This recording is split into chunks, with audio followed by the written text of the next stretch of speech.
Life, as I've discovered, has a peculiar way of making you feel like a walking, breathing stereotype. If my current predicament were a movie, the title might as well be The Cheating Wife Chronicles, Spiced Up Edition. My name's Mark Daniels, and I run a small but successful hot sauce company called Inferno Blends in Austin, Texas. The business is my pride and joy. I've curated an arsenal of every imaginable chili pepper, from the mildest poblanos to the kind of Carolina Reapers that can reduce grown men to tears. A few college fraternities even bulk order my super spicy Hellfire salsa for hazing rituals. Funny how the same product that puts me on grocery store shelves also lands pledges in the ER. But let's talk about my wife, Sarah. We've been married for 8 years. At first, it was magic. One of those whirlwind romances where every touch feels electric, every moment feels like destiny. I was fresh out of the army, chasing a culinary dream, and she was the supportive wife who believed in me. Or so I thought. Lately, Sarah's been different, distant. And no, I don't mean the romantic kind of distant where she pensively stares out the window while clutching a cup of tea. This was the hiding her phone and taking hours to respond to texts kind of distant. I ignored it at first. I mean, everyone has rough patches, right? But then one Tuesday morning, my life flipped like a poorly made pancake. That morning, I had left the house in a rush, heading to my factory to finalize a new batch of a sauce I'd been working on for months. I called it Inferno X, Imagine Liquid Napalm in a Bottle. As I'm halfway to the shop, I realized I'd left my laptop at home, the one containing my final recipe calculations. Grumbling under my breath, I turned the car around and headed back. The house was quiet when I arrived. Too quiet. I grabbed my keys, slid the front door open, and crept inside, not wanting to wake Sarah if she was still in bed. And that's when I heard it. Her voice. Drifting down the hall from the bedroom, sugary sweet and tinged with a flirtiness that she hadn't directed at me in months. Hey babe, yeah, he just left for work. Don't worry, he's clueless. A giggle. My stomach churned. Her voice dropped lower. I can't wait. Let's just say I've got something hot for you today. There was a pause, followed by a laugh that could curdle milk. Yeah baby. You're gonna light my ass on fire with that big stick of yours. Cue the cinematic slow zoom into my face. I wasn't even mad, just numb. I stood there like a ghost while my world shattered in real time. I couldn't even focus enough to listen to the rest. I grabbed my laptop from the living room, walked back out to my car, and drove straight to work. At the shop, I tried to drown myself in work. I chopped peppers with a fury, pretended to listen while my assistant Danielle ran through inventory numbers, and avoided eye contact with anyone who could ask what was wrong. It wasn't until I was standing over a pot of boiling salsa that the rage began to set in. How long has this been going on? Who the hell is this guy? And why is she still here, pretending to be my loving wife, if she's clearly got one foot out the door? Then it hit me, the prenup.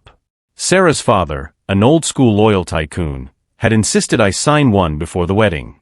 It was ironclad and stated that infidelity would leave the guilty party with nothing. Not a dime. No house, no alimony, nada. At the time, I'd agreed to it without a second thought because I knew I'd never cheat on her. Ironically, that same document was about to become my golden ticket to revenge. But first, I needed evidence. Ironclad, inarguable evidence. As I stirred the salsa, a wicked idea began to bubble up, much like the fiery liquid in my pot. Sarah loved her little enhancements in the bedroom, flavored lubes, massage oils, all that gimmicky nonsense. Her current favorite? A cherry-scented lube we'd used a few times before. My eyes flicked to the vat of Inferno X simmering in front of me. It was perfect.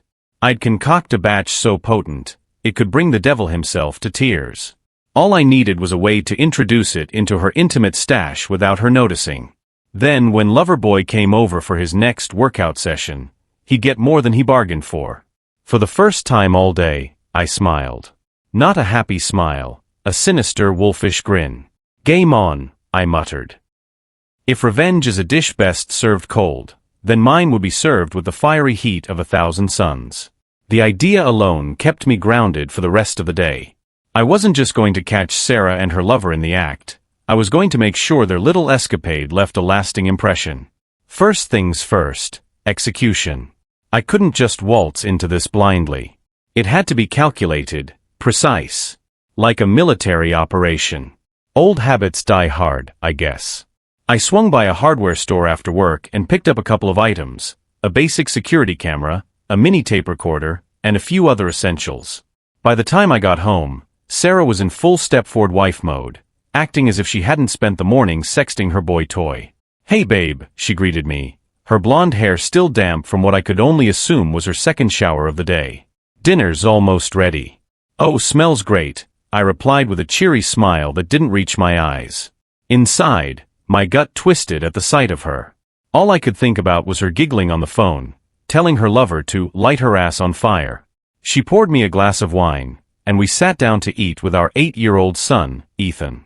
He chatted about his day at school, blissfully unaware of the hurricane brewing in our lives.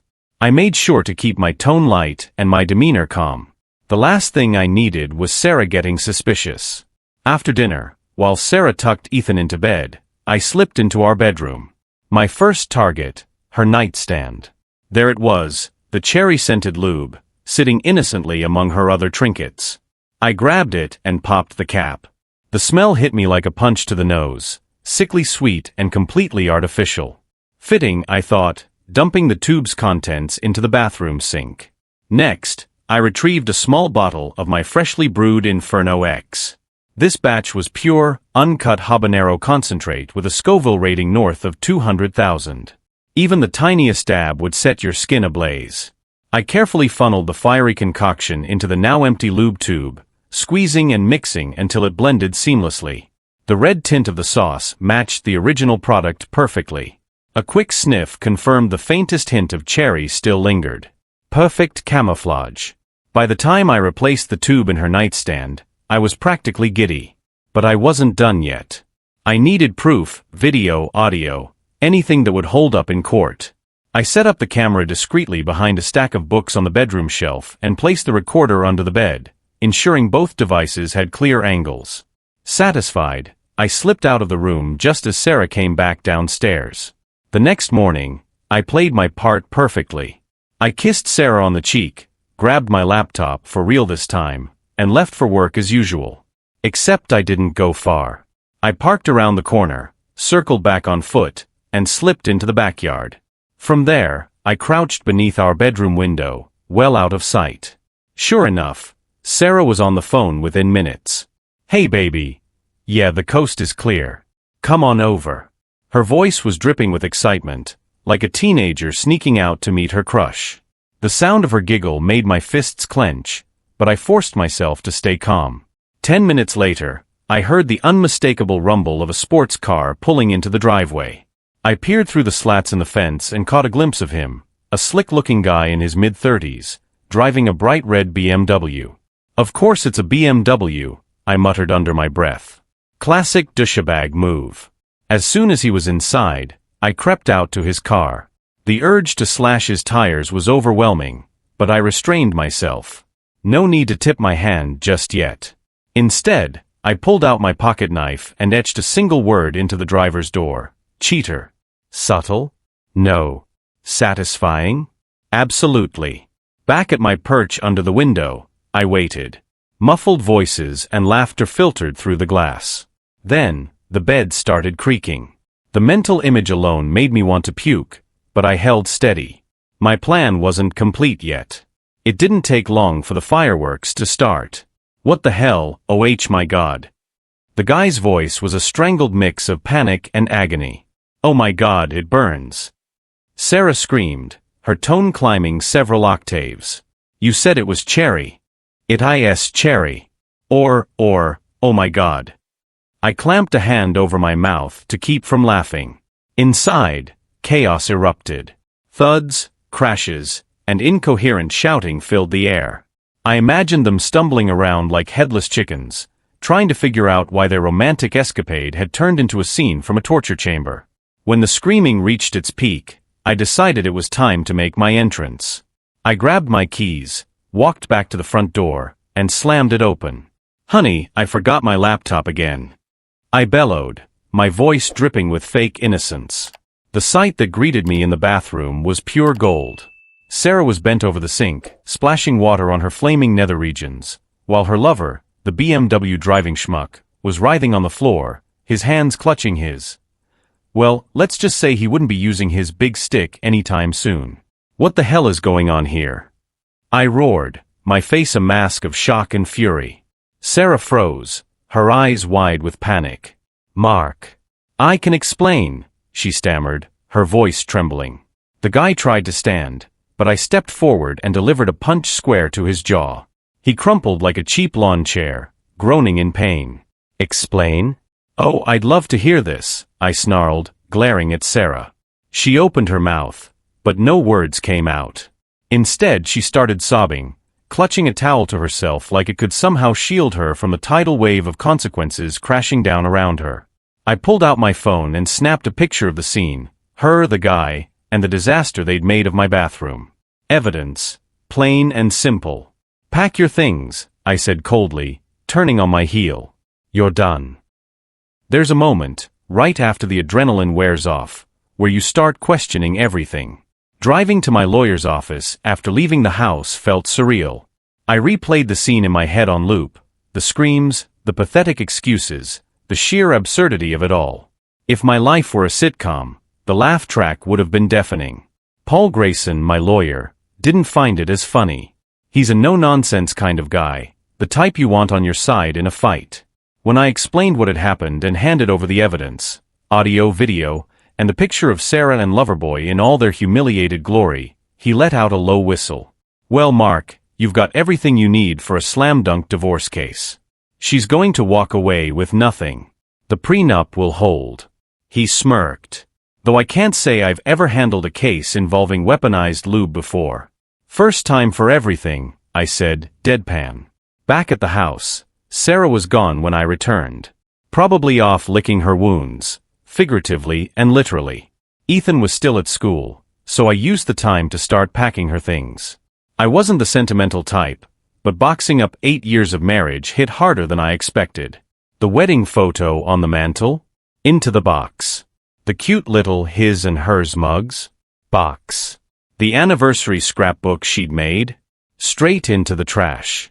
By the time Ethan came home, I was halfway through the closet. I plastered on my best everything's fine smile as he bounded into the house. Hey buddy. How was school? Good. We had pizza day, he said, tossing his backpack onto the couch. Where's Mom? I hesitated. Mom's not feeling great. She's going to stay somewhere else for a little while. Ethan frowned but didn't press further. For now, I'd keep it simple. He didn't need the ugly details. Not yet. The next few days were a whirlwind. Sarah tried calling me multiple times, but I ignored her. The prenup papers were filed within 48 hours, citing infidelity with irrefutable evidence. Paul made sure the documents were served at the hospital, where Sarah and her lover, whose name I learned was Greg Winters, were still recovering from their intimate mishap. Greg didn't fare much better than Sarah. According to a mutual friend, word travels fast in our neighborhood, the habanero-infused lube had caused severe burns in sensitive areas. He'd undergone a minor surgical procedure and would likely be singing soprano for the rest of his life. Poetic justice. By the end of the week, the entire neighborhood knew what had happened. Not because I told anyone. Oh no, I didn't need to. Our resident busybody, Mrs. Carter from across the street, saw the police and paramedics at the house and pieced the story together faster than a forensic analyst. Well, Mark, she said one morning as I watered the lawn, you know I don't like to pry. I raised an eyebrow. But I heard about what happened. That poor girl. And that man of hers. She practically spat the last word. I appreciate your concern, Mrs. Carter, I said, biting back a grin. But I'm sure they'll recover, eventually. Oh, they'll recover, all right. But their reputations? Not so much.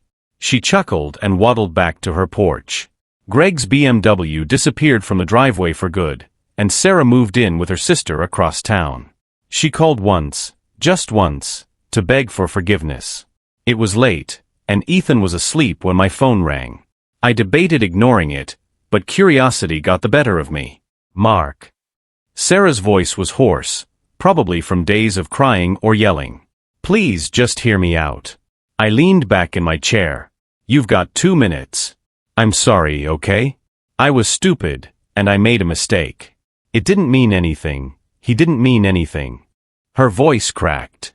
I still love you. Please can't we just go back to the way things were? I laughed. Not a polite chuckle, but a full-on, are you kidding me belly laugh. Go back? Sarah, you set fire to everything we built together, literally. There's no going back. Mark, Stop, I interrupted, my voice sharp. You didn't just cheat. You lied to my face, disrespected our marriage, and put some loser before your own family. And now you want me to forgive you because you're sorry you got caught. Her silence was deafening. Here's the deal, I continued, my tone icy. You'll get supervised visitation with Ethan. I'll make sure he knows you love him, but I'm not sugarcoating what you did. And as for me? I'm done. We're done. Her sobs echoed through the line as I hung up. The divorce was finalized within 3 months. True to the prenup, Sarah walked away with nothing. I kept the house, the business, and full custody of Ethan. Greg, meanwhile, skipped town, his reputation and manhood in tatters. As for me, life went on. The business boomed, thanks in part to a viral TikTok trend involving my Inferno X sauce. Ethan adjusted well to the new normal, and I even started dating again, this time, someone who actually respected me. The last I heard of Sarah, she'd moved to another state. Occasionally, I'd catch a whiff of cherry-scented lube in a store and smile to myself, reminded of the day she got exactly what she deserved. They say revenge doesn't solve anything, but I beg to differ. Sometimes, it just adds a little spice to life.